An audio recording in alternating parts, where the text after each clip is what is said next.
네, 허니바이블 우리 306주차 레위기 22장에서 민수기 11장까지의 말씀 우리가 또 계속 보도록 하겠습니다.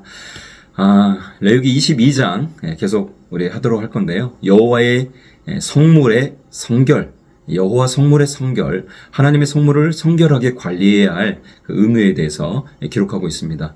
레위기 21장이 제사장이 일상생활 중에 지켜야 할 성결에 대한 내용을 다루고 있다면 22장은 이 제사 업무 과정에서 다루게 될 하나님의 성물을 어떻게 성결하게 관리할 것인가 라는 것에 대한 것을 기록하고 있는데요. 첫 번째로 이제 성물을 다룰 수 있는 자는 정결한 상태의 제사장이어야 한다. 그리고 제사에 사용된 성물을 음식으로 먹을 수 있는 자에 대한 어떤 자가 그 음식을 먹을 수 있는가에 대한 규정이 있고요. 또 정결한 짐승만이 성물로 드려질 수 있다는 그 성물의 자격에 대한 내용이 나오고 있습니다. 성물은 어떤 다른 것이 아니라 하나님께 드려지기 위해서 구별된 것이다. 이것이 성물이다라는 것을 기억했으면 좋겠어요. 자, 레위기 23장 여호와의 절기들에 대해서 나오는데요. 본장은 이제 이스라엘의 절기들을 종합해서 개관을 하고 있습니다. 안식일, 유월절, 칠칠절, 그리고 초막절, 나팔절, 오순절 이런 것들을 계속 대속죄일 계속 얘기하고 있는데요. 이스라엘은 우리가 3대 절기를 먼저 생각해 볼 필요가 있어요. 6월절, 그리고 7.7절, 그리고 초막절. 이렇게 세 가지가 이스라엘의 3대 절기입니다. 6월절, 7.7절, 초막절. 그런데 이제 7.7절이 오순절이라고도 불리기도 하고 또 맥추절이라고도 불리게 합니다.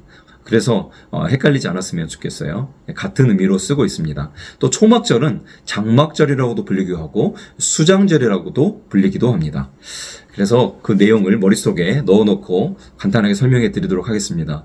무교절은 6월절 다음 날인 유대력으로 1월 15일부터 7일 동안 그 무교병을 먹는 절기입니다. 이것은 출애굽을 기념하는 급히 너희가 나와라 라는 출애굽을 기념하는 의미이죠. 또 초실절은 이 무교절 기간 중에 첫 이삭을 드리는 절기예요. 그래서 첫 이삭을 드리는 절기가 초실절이다. 오순절은 첫 이삭을 드린 이 초실절 이후에 50일째 드리는 날, 이것을 오순절이라고 합니다. 그리고 이걸 7.7절이라고도 하는데 7일 동안 7주가 되면 49일이잖아요. 거기서 플러스 1일, 그래서 이게 50이 되기도 하고 7.7절이라고도 불립니다. 또 맥추절이라고도 불리는데 이것이 추수기이기 때문에 맥추절이라고도 불립니다. 나팔절은요, 유대력 7월 1일인데요. 이 7월 1일은 나팔을 불어서 신년이 왔음을 알리는 날이에요. 우리나라로 표현한다면 설날 같은 그런 의미죠. 대속죄일은 7월 10일 날 레위기에서 배웠죠. 7월 10일 날 단 하루 대제사장이 유일하게 지성소로 들어가서 속죄하는 날, 이것이 7월 10일 대속죄일입니다. 초막절, 아까 말씀드렸다시피 이제 3대 절기 중에 하나인 초막절. 초막절은 7월 15일부터 7일 동안 광야의 장막 생활을 지냈던 것을 기념하는 절기입니다.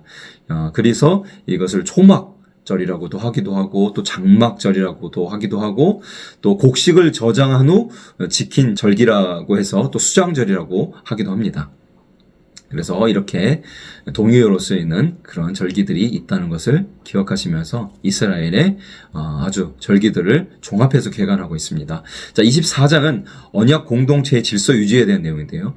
성막 기구 중에 매일 정리해야 할 등불에 대한 규례가 있고 성령의 불이 매일 우리에게 꺼지지 않듯이 등불이 계속 관리가 되어야 한다. 안식일마다, 즉 일주일에 한 번씩 또 교체해야 할 진설병에 대한 규례가 나오고 있습니다. 이 진설병은 12개를 놓는데요. 12지파를 의미하기도 하고 또 매주일 일주일에 한 번씩 우리에게 새로운 말씀을 공급한다는 그런 예수님의 생명의 떡의 의미도 있습니다. 그와 함께 언약 공동체가 질서가 유지되기 위해서 슬로밋의 아들이 하나님의 여호와의 이름을 모독하다가 아주 처형당하는 그런 사건이 등장하는데요. 하나님의 이름을 함부로 모독해서는 안 된다. 또한 수평적인 관계에서도 서로가 서로에게 생명을 존귀히 여기고 해를 끼치는 그런 일들 해서는 안 된다라는 것을 동일 보복해야 한다라고 생명을 존귀히 여겨라라고 언역 공동체가 이렇게 질서가 유지되기 위해서 이런 것들이 필요하다라고 24장에 말씀하고 있습니다. 25장은요. 안식년과 희년이 나오는데요. 이것은 일종의 사회복지 제도라고 볼 수 있겠어요. 안식년과 희년과 관리해서 토지 및 신분의 그 보장을 규정하는 이스라엘의 사회복지 제도라고 보시면 될 것 같습니다. 안식년은 우리가 알다시피 7년을 주기로 계속 되고요. 희년은 7, 7에 49 플러스 1년 50년을 주기로 희년이 주어집니다. 이때는요. 생업을 다 중단하고 한 해 전체를 신앙 회복의 기회로 확보하고 또 동시에 불평등한 여러 가지 사회의 경제적 관계도 원점으로 돌려서 회복시키는 그런 해입니다. 이것은 가정의 안식, 또 신앙의 성숙, 또 신앙 교육의 시간, 또 세속에 시달린 여러 가지 영성의 회복, 또 재충전의 시간의 필요성에 대해서 우리에게 이야기해주고 있습니다. 이 모든 것으로부터 자유를 선포하는 예수님의 영성이 안식년과 희년에 달려있죠. 우리에게도 그런 안식의 시간들이 꼭 필요함을 기억했으면 좋겠습니다. 자, 26장 순종의 촉구. 레위기를 마감해 가는 이 시점에 결론적 성격을 가진 이 본장은 율법을 지키는 자에 대한 축복과 이를 무시하는 자에 대해서 저주를 경고함으로써 이 율법을 지켜나갈 것을 촉구하고 있습니다. 하반절에는 일시적으로 이 범죄하였을지라도 회개하는 자에게는 하나님의 용서를 베풀 것이다라는 약속도 덧붙이고 있고 하나님의 은혜를 더하고 있죠. 자, 27장 서원과 11조. 마지막 장은 자발적인 헌신, 즉 의무적인 이 헌신에 대해서 다루고 있는데요. 또 스스로 하나님께 바치기로 한 이 서원한 이 헌금에 대한 규례와 또 의무적으로 바쳐야 될 헌금 이 11조에 대한 규례가 각각 나오고 있습니다. 하나님께 서원은 함부로 해서는 안 된다. 그리고 반드시 지켜져야 한다. 자신의 능력과 처지에 맞게 해야 한다는 것을 말씀하고 있고요. 또 11조는 인간의 모든 소유가 하나님께 속한 것임을 10분의 1을 드리지만 그 모든 것이 하나님의 것입니다라고 인정하고 드리는 것이 11조라는 것을 잊지 않았으면 좋겠어요. 즉 10분의 9는 내 것입니다라고 착각하는 것이 아니라 11조는 하나님 모든 것은 하나님의 것입니다. 그 중에 10분의 1을 하나님 앞에 드립니다라고 드리는 것이 11조라는 것을 꼭 기억하셨으면 좋겠습니다. 자, 이제 레위기까지 또 이제 마치고요. 이제 민수기 들어가도록 하겠습니다. 민수기는 히브리어로 미드바르, 광야에서라는 뜻이고요. 헬라어로는 아리토모이라는 뜻을 갖고 있는데 이것은 숫자들이라는 뜻을 가지고 있습니다. 이것은 헬라어의 이 숫자들을 우리나라 말로 민수기, 백성들의 숫자를 세다라는 것으로 헬라어의 것을 우리가 이제 가져와서 민수기라고 이름을 붙였는데요. 숫자, 백성의 숫자를 세웠다. 저자는 모세입니다. 광야에서 38년간의 이 광야에서 훈련이 진행되었다는 것을 의미하고 있고요. 또 숫자들은 출애굽 1세대와 2세대의 인구조사를 통해서 백성들의 행군 준비를 마쳤다라는 의미도 가지고 있습니다.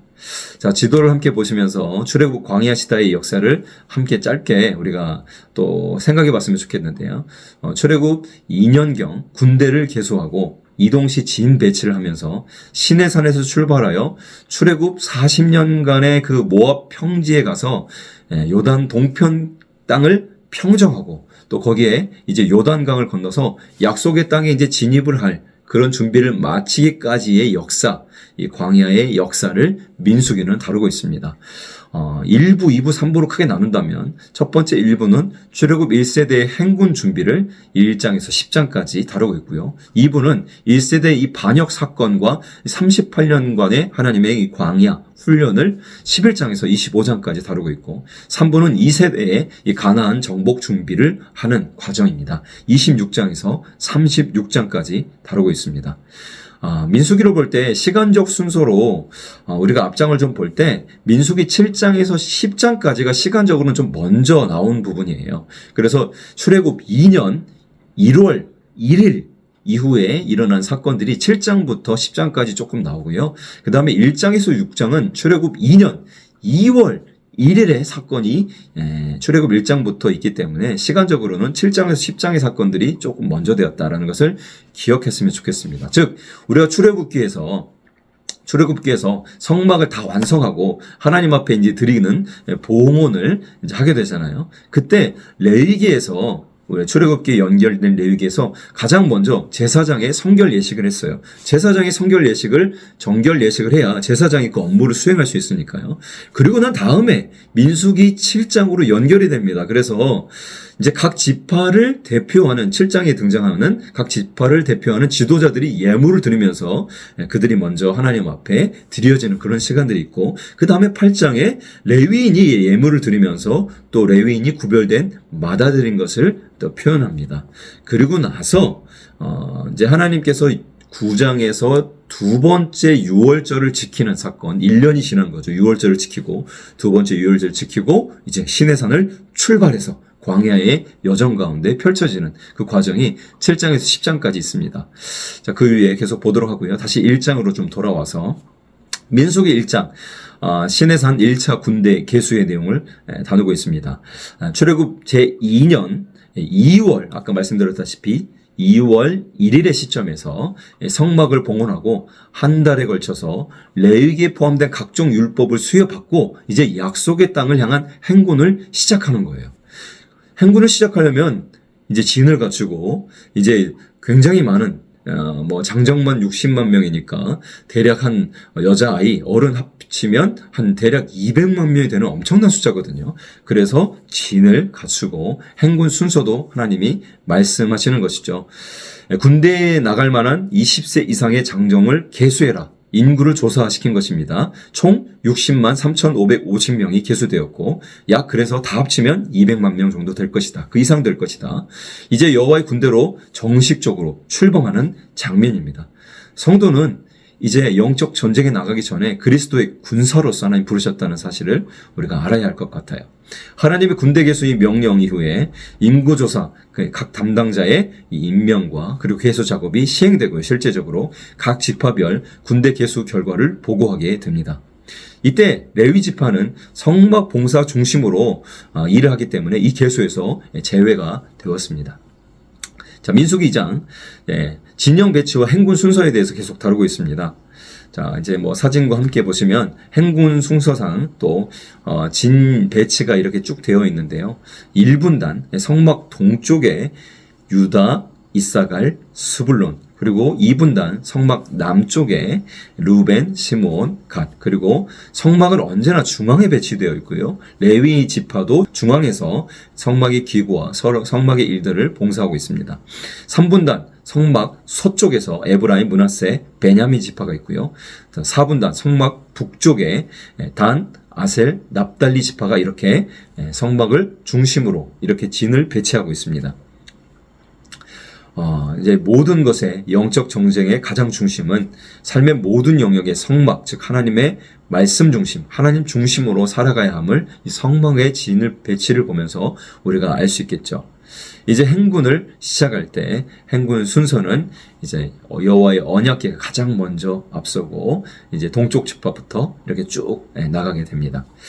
자, 3장 레위 지파 개수와 직무 부여에 대해서 말씀하고 있는데요. 성막 봉사를 위해서 따로 구분된 레위 지파를 개수하여서 구체적으로 임무를 부여하는 장면이 이제 3장에 등장합니다.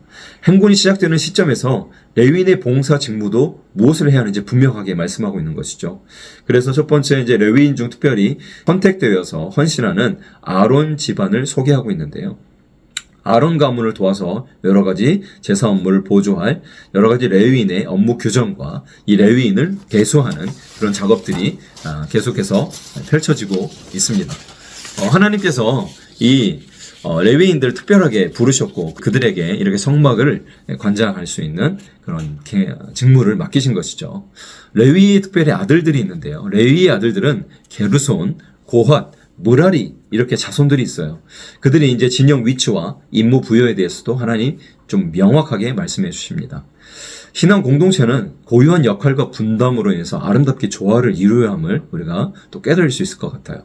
이스라엘 모든 지파를 대신해서 하나님께서 레위 지파를 출애굽 당시 장자의 생명을 살려주신, 그래서 대신 받으실 만한 지파로 하나님께서 구별하셨습니다. 맏아들 지파로 구별하였음을 설명하고 있는 것이죠. 즉 장자 대신에 레위 지파를 내게 받겠다. 자, 4장 레위 분파별의 직무 분담에 대해서 말씀하고 있는데요. 아까 말씀드린 레위 지파 각 분파별 3개의 분파별로 이제 30세에서 50세까지 남자만 따로 계수해서 업무를 분담합니다.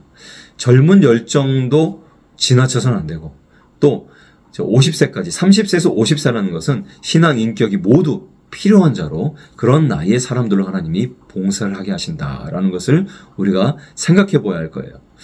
자, 성소와 지성소의 기구를 운반할 고핫 자손이 등장하고요. 성막 본체의 덮개 및 그리고 외부의 포장을 운반할 게르손 자손, 그리고 성막 본체의 널판과 말뚝을 운반할 머라리 자손이 등장합니다. 이 공동체가 서로 신뢰하고 협조하고 사역을 분담함으로 하나님의 일을 감당하는 것을 우리가 볼 수 있겠죠. 자, 5장 이 신앙 공동체를 유지.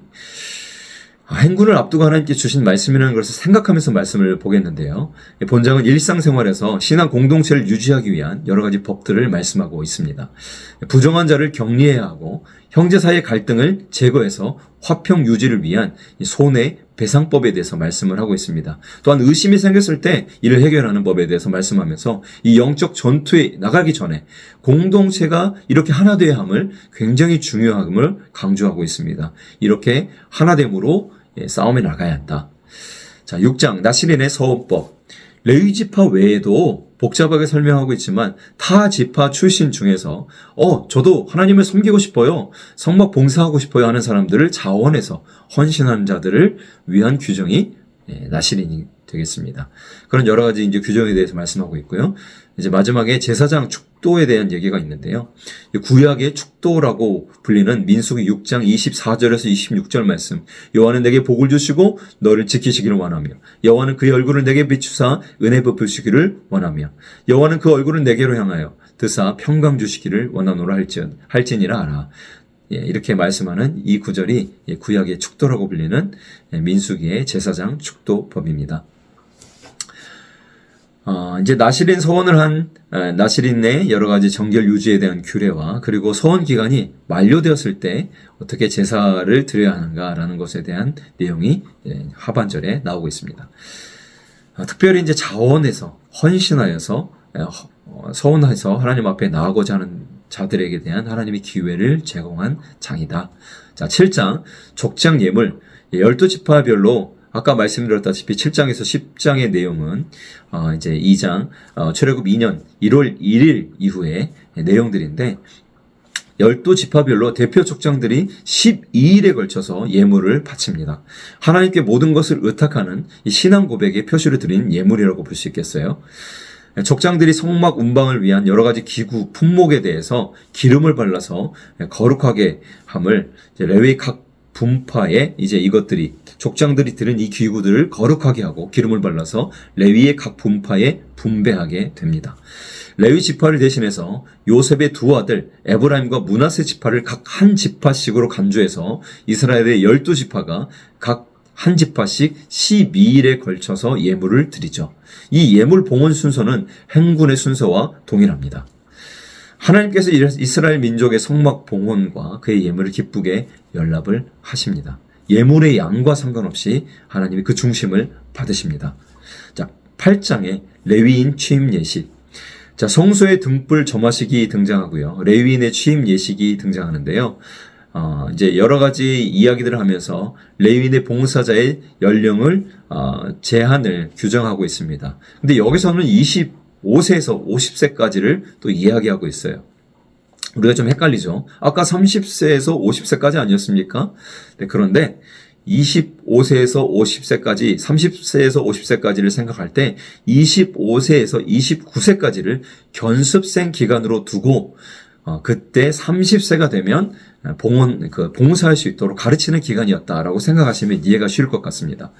성소의 등불을 아론이 직접 점화함으로 이제 첫 번째로 그 불이 켜지고 이제 등불의 불을 계속해서 매일 관리하는 일들이 시작됩니다. 이제 레위인이 실제 사역을 실제적으로 이제 착수하기 이전에 레위인의 정결 예식을 시행하고요.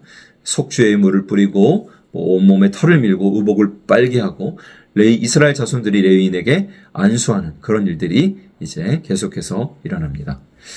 자, 자, 이제 9장, 유월절을 두 번째로 지키는 두 번째 유월절 지킴이라는 이제 장인데요. 출애굽 1주년이 지났다. 출애굽 때 우리가 유월절을 지켰잖아요. 그리고 그것이 실질적으로 1년이 지나서 두 번째 유월절을 거행하고 시행하는 그런 장입니다. 시내산에서 우리가 언약을 체결했죠. 하나님의 백성임을 확답을 받았습니다. 그리고 하나님의 법을 주셨어요. 너희는 내 백성이야 하고 레위기의 법들을 주셨습니다.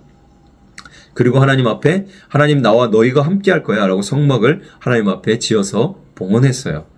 이제 행진하는 거예요. 이제 약속의 땅을 향해서 떠나는 것입니다. 그때 유월절을 지키고 떠납니다.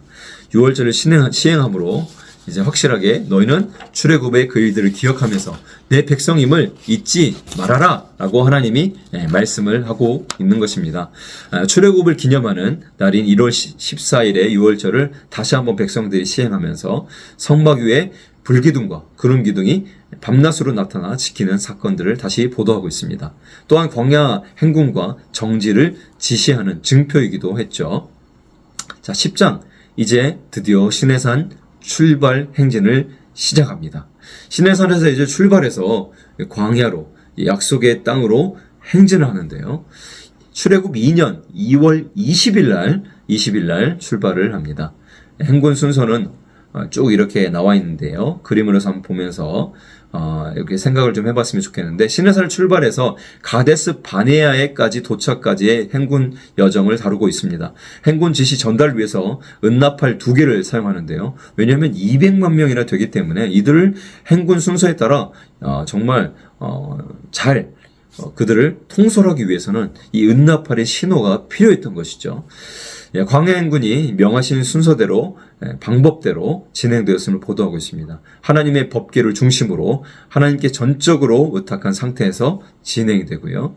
광야, 특별히 이제 지리에 밝은 모세 처남인 호밥에게 광야 길을 또한 안내를 부탁하기도 하는데, 하나님의 인도하심 아래 우리가 어떤 일을 맡겼을 때 하나님께 우리에게 주신 이 지혜와 경륜을 또한 잘 활용해서 하나님의 이 역사를 이루어간다는 사실을 또한 우리가 기억해야 하는 구절이기도 합니다.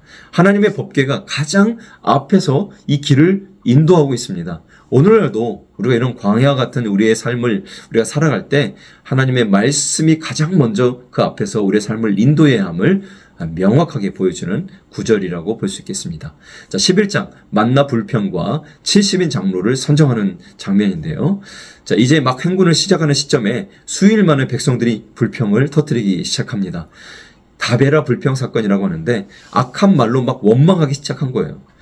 특별히 이제 애굽에서 먹었던 다양한 음식들을 거론하면서 애굽에서 이런 것들을 먹었는데 광야에 와서 이게 무슨 고생이야 라고 만나를 먹는 것을 불평하고 있는 장면입니다.